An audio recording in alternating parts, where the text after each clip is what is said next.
सत श्री अकाल। पंजाब इस वेले वेख रहे सारे ही दर्शकों का स्वागत। मैं हाँ गगनदीप सिंह। पंजाब इस वेले दे रुख करांगे पंजाब दीयां ताज़ा खबरां दे वल। पंजाब दे विच राहुल गांधी पंजाब दौरे के उत्ते ने ते राहुल गांधी दे वल्लों बीते दिनी पटियाला ते संगरूर दे विच ट्रैक्टर रैली की गई है, जिस ट्रैक्टर रैली के दौरान राहुल गांधी के नाल कैप्टन अमरिंदर सिंह और सुनील जाखड़ भी नजर आए।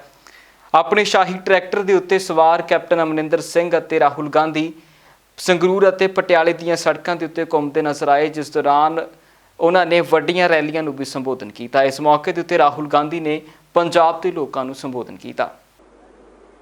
ये सिस्टम है भाइयों और बहनों, जैसे चेन होती है, एक चेन है। एमएसपी, मंडी, प्रोक्योरमेंट का सिस्टम, ये एक चेन है। इस चेन को आपने कहीं भी तोड़ दिया तो पूरी की पूरी चेन खत्म हो जाएगी। और आज अगर किसान जिंदा है तो ये जो ढांचा है, जो चेन है, इसके कारण जिंदा है। ये चेन किसने बनाई? कांग्रेस पार्टी ने बनाई। और मैं ये भी कहता हूं कि चेन में कमी है। मैं ये नहीं कह रहा हूं कि चेन बिल्कुल ठीक है, बहुत बढ़िया है, नहीं, कमी है। मंडियों में कमी है, कम मंडी है। इंफ्रास्ट्रक्चर में कमी है, और साइलोज होने चाहिए, सड़कें अच्छी होनी चाहिए, बिल्कुल होना चाहिए। किसान को भूल जाओ, मजदूर को भूल जाओ, छोटे व्यापारी को भूल जाओ। जो आज आप 10 रुपए के लिए खरीदते हो वो आप 50 रुपए के लिए खरीदोगे। जो आज आप 100 रुपए के लिए खरीदते हो वो आप 500 रुपए के लिए खरीदोगे। और कोई नहीं बचने वाला, चाहे वो किसान हो, मजदूर हो, छोटा व्यापारी हो, युवा हो, माताएं हो, बहन हो, सब के सब, कोई नहीं बचने वाला। ये और अगर आपको ये सच्चाई अच्छी नहीं लगी, अगर आपको ये सच्चाई अच्छी नहीं लगी तो मेरी बात मत मानो। कहो कि राहुल गांधी गलत बोल रहा है, वो भी मैं मान लूंगा। मगर मेरी जिम्मेदारी बनती है कि मैं आपको सच्चाई बता दूं। आपको सच्चाई अच्छी नहीं लगी, ठीक है, कुछ मत करो। मगर याद रखना जो मैंने कहा, 2-3 साल बाद याद रखना, हिंदुस्तान के किसानों, मजदूरों, छोटे व्यापारियों। और जब आप गुलाम बनोगे, याद रखना, राहुल गांधी आया था पंजाब में, बोला था उसने, हमें अभी मानने की कोई जरूरत नहीं, कोई जरूरत नहीं। गुरु नानक ने कहा था,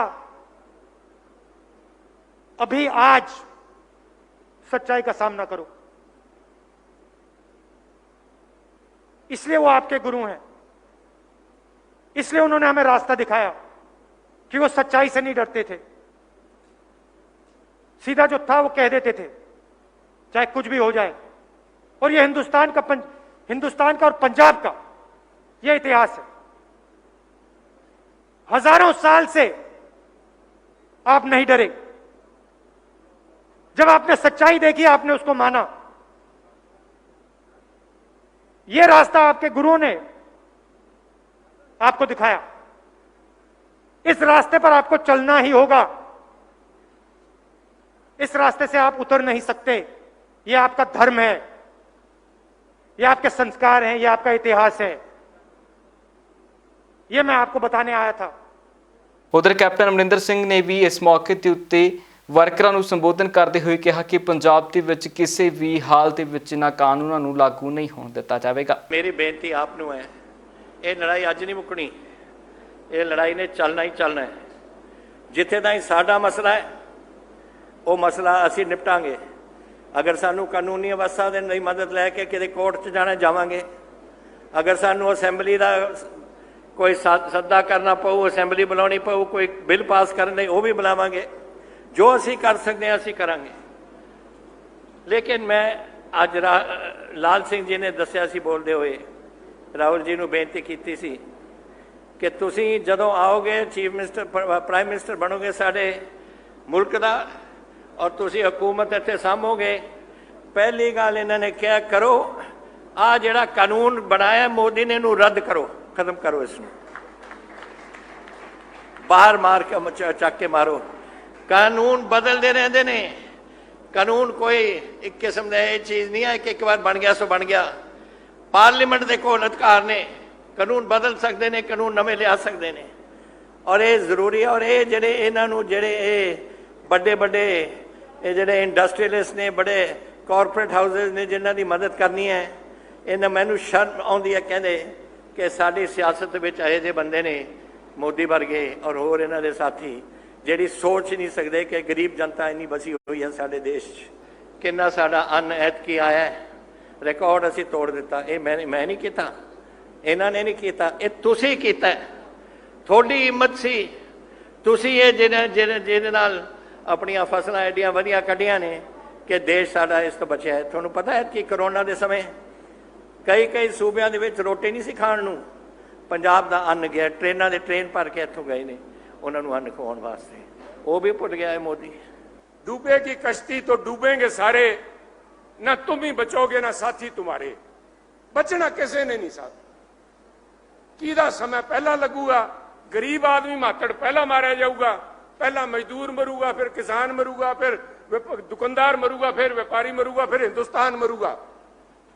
इनू रोकना थोड़े कोल है, क्योंकि किसान नू मारन दा जिहड़ा काम कीता है मोदी साहब ने, गोली नहीं चलाई, डांगा नहीं चलाइया। बड़े सियाणे गुजरात वाले, कलम नाल मारिया, कलम पहला वही खाते च मारते सी, उन्होंने अज कॉन्स्टिट्यूशन बदल के आ जिहड़ी अमेंडमेंट की है, जिहड़ा साडा सूबियां दा अधिकार सी लैके किसान के खिलाफ इस्तेमाल किया है। रोज कह देंगे है बड़ी नवी मिसाइल बनाई है हिंदुस्तान ने। मैं कहना मोदी साहब वाली कलम उस मिसाइल नालों भी तगड़ी है, सीधी किसान के हिक च आके बची है, सारे दे गरीबां दे आके हिक च बची है। पर फर्क इन्ना ही है, जिहड़ी मिसाइल या कोई धमाका होंदा है वो एकदम हो जाता है। मेरी बेनती है, समझण की कोशिश करो, बरगलाणगे तुहानूं सारिआं नूं। आ मिठा जहर है, स्लो पॉइजन, झटका नहीं करना, इन्हां ने हलाल करना, तुहानूं हौली हौली वड्डणगे। ਉਧਰ ਇੱਕ ਪਾਸੇ ਜਿੱਥੇ ਕਿਸਾਨ ਯੂਨੀਅਨਾਂ ਦੇ ਵੱਲੋਂ ਸਾਰੇ ਹੀ ਪੰਜਾਬ ਦੇ ਵਿੱਚ ਰੇਲ ਰੋਕੂ ਅੰਦੋਲਨ ਚਲਾਇਆ ਜਾ ਰਿਹਾ ਤੇ ਕਿਤੇ ਮਾਲਾਂ ਜਾਂ ਫਿਰ ਟੋਲ ਪਲਾਜ਼ਿਆਂ ਦੇ ਬਾਹਰ ਕਿਸਾਨ ਬੈਠੇ ਨੇ, ਉਧਰ ਦੂਜੇ ਪਾਸੇ ਕਿਸਾਨਾਂ ਦੇ ਵੱਲੋਂ ਦੂਜਾ ਰਾਹ ਵੀ ਇਖਤਿਆਰ ਕੀਤਾ ਗਿਆ, ਜਿਸ ਦੇ ਵਿੱਚ ਉਹਨਾਂ ਦੇ ਵੱਲੋਂ ਹੁਣ ਕਾਨੂੰਨੀ ਸਹਾਰਾ ਵੀ ਲਿਆ ਜਾਵੇਗਾ। ਦੱਸਦੇ ਕਿ ਅੱਜ ਕਿਸਾਨ ਯੂਨੀਅਨ ਲੱਖੋਵਾਲ ਦੇ ਵੱਲੋਂ ਵਕੀਲਾਂ ਦੇ ਨਾਲ ਜਾ ਕੇ ਇੱਕ ਪਟੀਸ਼ਨ ਦਾਇਰ ਕੀਤੀ ਗਈ ਹੈ, ਜਿਸ ਦੇ ਵਿੱਚ ਵਕੀਲ ਨੇ ਦੱਸਿਆ ਕਿ ਉਹਨਾਂ ਦੇ ਵੱਲੋਂ ਮੰਗ ਕੀਤੀ ਗਈ ਹੈ ਕਿ ਕਾਨੂੰਨ ਧੱਕੇ ਅਤੇ ਨਾਦਰਸ਼ਾਹੀ ਦੇ ਨਾਲ ਸਾਡੇ ਉੱਤੇ ਲਾਗੂ ਕੀਤੇ ਗਏ ਨੇ, ਇਹਨਾਂ ਨੂੰ ਰੱਦ ਕੀਤਾ ਜਾਣਾ ਚਾਹੀਦਾ ਤੇ ਨਾਲ ਹੀ ਜਦੋਂ ਤੱਕ ਇਸ ਕੇਸ ਦੇ ਵਿੱਚ ਕੋਈ ਫੈਸਲਾ ਨਹੀਂ ਹੁੰਦਾ ਉਦੋਂ ਤੱਕ ਇਹਨਾਂ ਕਾਨੂੰਨਾਂ ਦੇ ਉੱਤੇ ਸਟੇ ਕੀਤੀ ਜਾਣੀ ਚਾਹੀਦੀ ਹੈ। ਹਾਂਜੀ, ਜੇਕਰ ਆਪਾਂ ਰਾਹਤ ਦੀ ਗੱਲ ਕਰੀਏ ਤਾਂ ਅਸੀਂ ਸਾਰੇ ਅੱਜ ਤੁਸੀਂ ਕਹੋ ਵੀ ਇੱਕ ਬੜੀ ਵੱਡੀ ਸਾਡੀ ਰਿਸਪੌਂਸਿਬਿਲਟੀ ਸਾਡੇ ਮੋਢਿਆਂ ਦੇ ਉੱਪਰ ਆ, ਜਿਨ੍ਹਾਂ ਨੇ ਲੱਖੋਵਾਲ ਸਾਹਿਬ ਨੇ ਦਿੱਤੀ ਹੈ। ਸੋ ਅਸੀਂ ਤਾਂ ਉਮੀਦ ਕਰਦੇ ਹਾਂ ਜੀ, ਕਿਉਂਕਿ ਹਰੇਕ ਇਕੱਲਾ ਮੈਂ ਨਹੀਂ, ਇੱਥੇ ਸਾਰੇ ਲਾਇਰਸ ਸਾਰੇ ਆਲ ਓਵਰ ਇੰਡੀਆ ਤੋਂ ਜਿੰਨੇ ਵੀ ਲਿਟੀਗੈਂਟਸ ਨੇ ਉਹ ਸਾਰੇ ਇੱਥੇ ਮਤਲਬ ਹੋਪ ਲੈ ਕੇ ਆਉਂਦੇ ਨੇ ਨਾ, ਉਮੀਦ ਲੈ ਕੇ ਆਉਂਦੇ ਨੇ ਵੀ ਅਸੀਂ ਮਾਨਯੋਗ ਸੁਪਰੀਮ ਕੋਰਟ ਦੇ ਵਿੱਚ ਆਉਣਾ। ਸੋ ਇਹਦੇ 'ਚ ਇੱਕ ਸਪੈਸੀਫਿਕਲੀ ਆਰਟੀਕਲ 32 ਰੂਲ 7 ਜਿਹੜੇ ਨੇ ਨਾ ਸੁਪਰੀਮ ਕੋਰਟ ਰੂਲਸ 2013 ਦੇ, ਉਹ ਸਪੈਸੀਫਿਕਲੀ ਤੁਹਾਨੂੰ ਅਲਾਓ ਕਰਦੇ ਨੇ ਹਰੇਕ ਐਵਰੀ ਸਿਟੀਜ਼ਨ ਤੋਂ ਕੋਲ ਰਾਈਟ ਹੈ ਵੀ ਜੇਕਰ ਕੋਈ ਐਕਟ ਐਂਡ ਕੰਡਕਟ ਕਿਸੇ ਦੇ ਅਗੇਂਸਟ ਜਾਂ ਕੋਈ ਸਟੇਟ ਗੌਰਮੈਂਟ ਸੈਂਟਰ ਗੌਰਮੈਂਟ ਪਾਸ ਕਰਦੀ ਹੈ ਤਾਂ ਮਾਨਯੋਗ ਸੁਪਰੀਮ ਕੋਰਟ ਦੇ ਵਿੱਚੋਂ ਲੈ ਕੇ ਆ ਸਕਦੇ ਨੇ।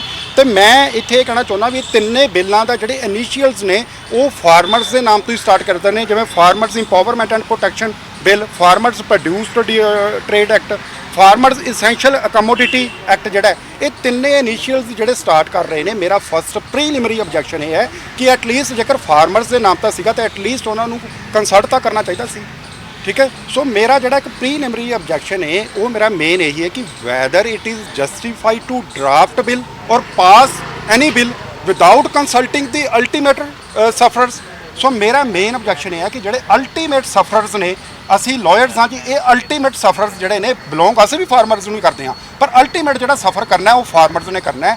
ਐਟਲੀਸਟ ਜੇਕਰ ਇਹਨਾਂ ਦੇ ਅਗੇਂਸਟ ਕੋਈ ਤੁਸੀਂ ਕਰਨਾ ਸੀ ਤਾਂ ਐਟਲੀਸਟ ਇੱਕ ਵਾਰੀ ਫਾਰਮਰਸ ਨੂੰ ਐਟਲੀਸਟ ਜ਼ਰੂਰ ਅਪਰੋਚ ਕਰਨਾ ਚਾਹੀਦਾ ਸੀ। ਉਧਰ ਪੰਜਾਬੀ ਏਕਤਾ ਪਾਰਟੀ ਦੇ ਪ੍ਰਧਾਨ ਸੁਖਪਾਲ ਸਿੰਘ ਖਹਿਰਾ ਦਿੱਲੀ ਦੇ ਮੁੱਖ ਮੰਤਰੀ ਅਰਵਿੰਦ ਕੇਜਰੀਵਾਲ ਦੇ ਉੱਤੇ ਵਰਦੇ ਨਜ਼ਰ ਆਏ ਨੇ, ਜਿਸ ਮੌਕੇ ਦੇ ਉੱਤੇ ਉਹਨਾਂ ਕਈ ਸਵਾਲ ਅਰਵਿੰਦ ਕੇਜਰੀਵਾਲ ਨੂੰ ਕੀਤੇ ਨੇ, ਜਿਨ੍ਹਾਂ ਦਾ ਜਵਾਬ ਉਹਨਾਂ ਨੇ ਭਗਵੰਤ ਮਾਨ ਤੋਂ ਮੰਗਿਆ।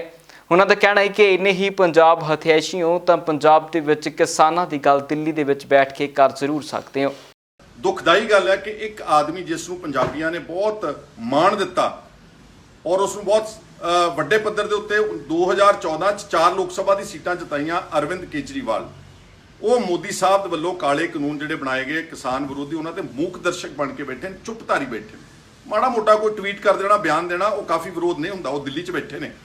ਫਰਜ਼ ਕਰੋ ਜਿੱਦਾਂ ਕਿਸਾਨ ਬੈਠੇ ਨੇ ਪਟੜੀਆਂ ਤੇ ਸੜਕਾਂ ਤੇ, ਅਗਰ ਅਰਵਿੰਦ ਕੇਜਰੀਵਾਲ ਇੱਕ ਦਿਨ ਜੰਤਰ ਮੰਤਰ ਤੇ ਉੱਥੇ ਜਾ ਕੇ ਜਾਂ 2-4 ਦਿਨ ਦਾ ਉੱਥੇ ਇੱਕ ਧਰਨਾ ਦਿੰਦੇ, ਸਾਰਾ ਨੈਸ਼ਨਲ ਮੀਡੀਆ ਉੱਥੇ ਜਾਣਾ ਸੀ।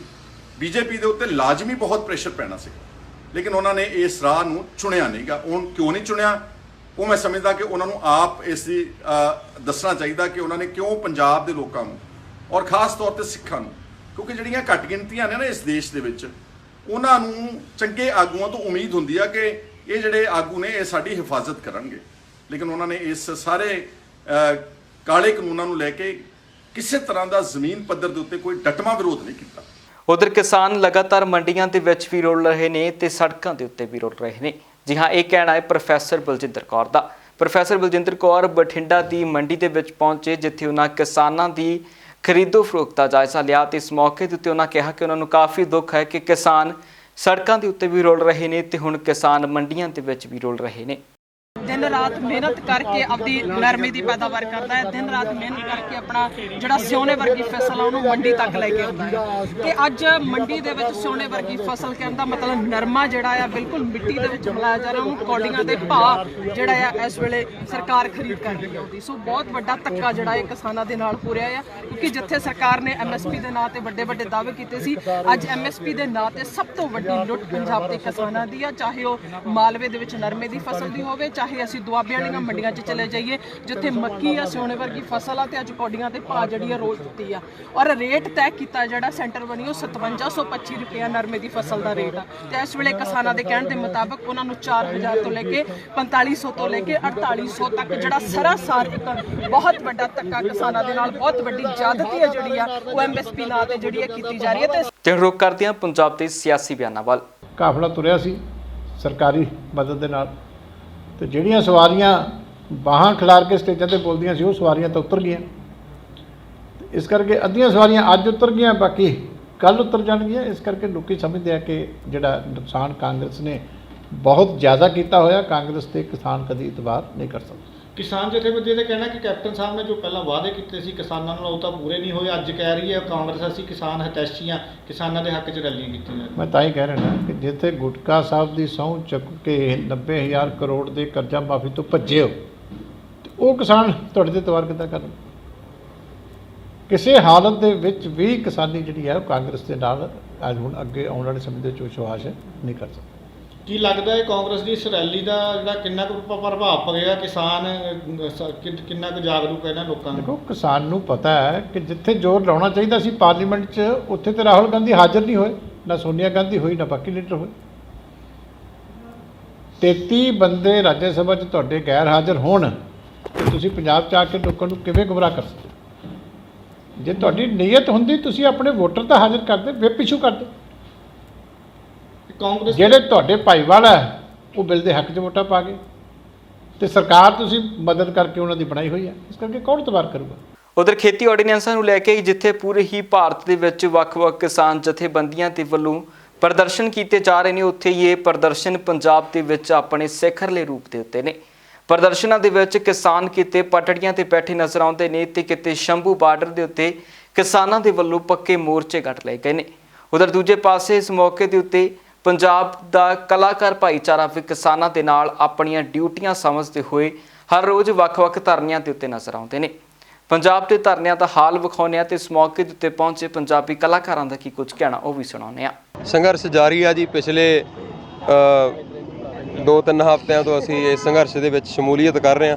ਜਿਹੜਾ ਲੜਿਆ ਜਾ ਰਿਹਾ ਕਿਸਾਨ ਯੂਨੀਅਨ ਦੇ ਝੰਡੇ ਹੇਠ ਇਹ ਸੰਘਰਸ਼ ਲੜਿਆ ਜਾ ਰਿਹਾ। 31 ਜਥੇਬੰਦੀਆਂ ਲਾਮਬੰਦ ਹੋ ਕੇ ਸੋ ਇੱਕ ਝੰਡੇ ਥੱਲੇ ਅਸੀਂ ਇਹ ਜਿਹੜਾ ਸੰਘਰਸ਼ ਆ ਕਲਾਕਾਰ, ਸਮਾਜ ਸੇਵੀ, ਮਜ਼ਦੂਰ, ਦੁਕਾਨਦਾਰ ਸਾਰੇ ਕਿਸਾਨਾਂ ਦੇ ਨਾਲ ਰਲ ਕੇ ਸੰਘਰਸ਼ ਆ ਜਿਹੜਾ ਲੜ ਰਹੇ ਨੇ। ਪਤਾ ਕੀ ਹੁੰਦਾ, ਜੇ ਸਾਡੇ ਅੰਦਰ ਕੋਈ ਦੁੱਖ ਦਰਦ ਆ, ਮੈਂ ਕਹਿੰਦਾ ਇਹ ਜਿਹੜੀ ਲੜਾਈ ਆ ਕਿਸਾਨਾਂ ਦੀ ਲੜਾਈ ਕਿਸਾਨਾਂ ਦੇ ਝੰਡੇ ਹੇਠਾਂ ਲੜੀ ਜਾਵੇ। ਸੋ ਮੈਂ ਸਾਰਿਆਂ ਨੂੰ ਬੇਨਤੀ ਕਰਦਾ ਵੀ ਜਿਹਨੂੰ ਅਸਲ 'ਚ ਦੁੱਖ ਦਰਦ ਆ ਇਸ ਗੱਲ ਦਾ, ਜਿਹੜੇ ਸਾਡੇ ਨਾਲ ਖੜਨਾ ਚਾਹੁੰਦੇ ਨੇ ਉਹ ਇਹ ਲੜਾਈ ਅੱਡ ਹੋ ਕੇ ਨਾ ਲੜਨ, ਕੋਈ ਅੱਡ ਮੋਰਚਾ ਨਾ ਲਾਉਣ, ਕਿਸਾਨਾਂ ਦੇ ਝੰਡੇ ਥੱਲੇ ਆ ਕੇ ਲੜਾਈ ਲੜਨ। ਸਾਡਾ ਜੀ ਅੱਜ ਪਿੰਡ ਗੁਰੂਸਰ ਹੈ ਜੀ ਸਾਡਾ। ਅੱਜ ਅਸੀਂ ਗੁਰਦੁਆਰਾ ਸਾਹਿਬ ਇਕੱਠ ਕੀਤਾ ਸੀ। ਜੋ ਸਰਕਾਰ ਨੇ ਕਾਲੇ ਕਾਨੂੰਨ ਬਣਾਏ ਆ ਖੇਤੀ ਦੇ ਵਿਰੁੱਧ, ਉਹਨਾਂ ਦਾ ਅਸੀਂ ਬਾਈਕਾਟ ਕਰਦੇ ਹਾਂ। ਅਸੀਂ ਇਹ ਪੋਸਟਰ ਆਪਦੇ ਗੇਟਾਂ ਦੇ ਵਿੱਚ ਲਾਵਾਂਗੇ, ਝੰਡੇ ਲਾਵਾਂਗੇ, ਤਾਂ ਕਿ ਕੋਈ ਵੀ ਰਾਜਨੀਤਿਕ ਬੰਦਾ ਸਾਡੇ ਪਿੰਡ 'ਚ ਨਾ ਆਵੇ, ਸਾਡੇ ਘਰੇ ਨਾ ਆਵੇ। ਬਾਕੀ ਇੱਕ ਮਸਲਾ ਕੰਬਾਈਨਾਂ ਵਾਲਿਆਂ ਦਾ ਵੀ ਵਿਸ਼ਾ ਬਣਿਆ ਪਿਆ, ਜਿਹੜਾ SMS ਲਵਾਉਣ ਨੂੰ ਕਹਿੰਦੇ ਆ। ਇਹ SMS ਲਾ ਕੇ ਕੋਈ ਪਰਾਲੀ ਦਾ ਹੱਲ ਹੈ ਨਹੀਂ ਗਾ ਜੀ। ਪਰਾਲੀ ਦਾ ਪਹਿਲਾਂ ਵੱਡਾ ਟੋਟਾ ਹੁੰਦਾ, SMS ਉਹਨੂੰ ਛੋਟਾ ਕਰ ਦਿੰਦਾ, ਪਰ ਉਹ ਖੇਤ ਦੇ ਵਿੱਚੋਂ ਪਰਾਲੀ ਬਾਹਰ ਨਹੀਂ ਆਉਂਦੀ। ਹੱਲ ਪਰਾਲੀ ਨੂੰ ਦਬਾਉਣਾ, ਕਣਕ ਬੀਜਣ ਦਾ, ਨਾ ਕਿ ਉਹਦੇ ਵੱਡੇ ਟੋਟੇ ਤੋਂ ਛੋਟਾ ਕਰਨਾ। ਸੋ ਸਰਕਾਰ ਨੂੰ ਬੇਨਤੀ ਹੈ ਵੀ ਕੰਬਾਈਨਾਂ ਵਾਲਿਆਂ ਵੱਲੋਂ ਇੰਨਾ ਸ਼ਿਕੰਜਾ ਨਾ ਕਸੇ। ਪਰਾਲੀ ਦਾ ਹੱਲ ਕੋਈ ਹੋਰ ਹੈ ਤਾਂ ਦੱਸੋ, ਠੀਕ ਹੈ ਜੀ। SMS ਦਾ ਕੋਈ ਹੱਲ ਹੈ ਨਹੀਂਗਾ। ਅੱਜ ਅਸੀਂ ਸਾਡੇ ਪਿੰਡ ਦੇ ਗੁਰਦੁਆਰਾ ਸਾਹਿਬ ਵਿੱਚ ਪਿੰਡ ਦਾ ਬਹੁਤ ਵੱਡਾ ਕਿਸਾਨਾਂ ਦਾ ਇਕੱਠ ਕੀਤਾ ਸੀ। ਪਿਛਲੇ ਕਈ ਦਿਨਾਂ ਤੋਂ ਸਾਡੀਆਂ ਮੀਟਿੰਗਾਂ ਚੱਲ ਰਹੀਆਂ ਸੀ। ਜੋ ਇਹ ਖੇਤੀ ਆਰਡੀਨੈਂਸ ਕਿਸਾਨ ਵਿਰੋਧੀ ਕਾਨੂੰਨ ਬਣ ਗਏ, ਉਹਨਾਂ ਨੂੰ ਰੱਦ ਕਰਵਾਉਣ ਵਾਸਤੇ ਸਾਰੇ ਪਿੰਡ ਦੇ ਕਿਸਾਨਾਂ ਨੇ ਅਸੀਂ ਰਲ ਮਿਲ ਕੇ ਇਹ ਫੈਸਲਾ ਕੀਤਾ ਹੈ, ਜਿੰਨਾ ਚਿਰ ਇਹ ਕਾਨੂੰਨ ਰੱਦ ਨਹੀਂ ਹੁੰਦਾ ਉਹਨਾਂ ਚਿਰ ਕੋਈ ਵੀ ਸਿਆਸੀ ਪਾਰਟੀ ਦਾ ਨੁਮਾਇੰਦਾ ਸਾਡੇ ਘਰਾਂ ਵਿੱਚ ਦਾਖਲ ਨਾ ਹੋਵੇ। ਪੰਜਾਬ ਇਸ ਵੇਲੇ ਦੇ ਵਿੱਚ ਫਿਲਹਾਲ ਦੇ ਲਈ ਹੀ ਇੰਨਾ ਹੀ। ਮੈਨੂੰ ਦਿਓ ਇਜਾਜ਼ਤ, ਫਿਰ ਮੁੜ ਹਾਜ਼ਰ ਹੋਵਾਂਗੇ ਨਵੀਆਂ ਤੇ ਤਾਜ਼ਾ ਅਪਡੇਟਸ ਦੇ ਨਾਲ। ਧੰਨਵਾਦ।